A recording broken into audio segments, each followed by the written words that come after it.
Ready steady go. எங்கோ கேட்ட குரலாக இருக்கிறதா?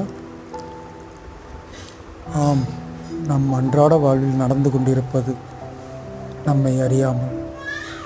தயாராயிரு, திடமாய் நில், ஓடிவிடு. எதற்கு என்று யாரும் கேட்கவில்லை, நின்று கவனிக்கவும் இல்லை.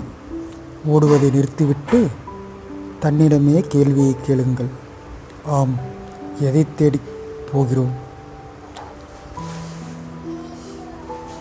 Ready steady go. எங்கோ கேட்ட குரலாக இருக்கிறதா? ஆம், நாம் அன்றாட வாழ்வில் நடந்து கொண்டிருப்பது நம்மை அறியாமல். தயாராயிரு, திடமாய் நில், ஓடிவிடு. எதற்கு என்று யாரும் கேட்கவில்லை, நின்று கவனிக்கவும் இல்லை. ஓடுவதை நிறுத்திவிட்டு தன்னிடம்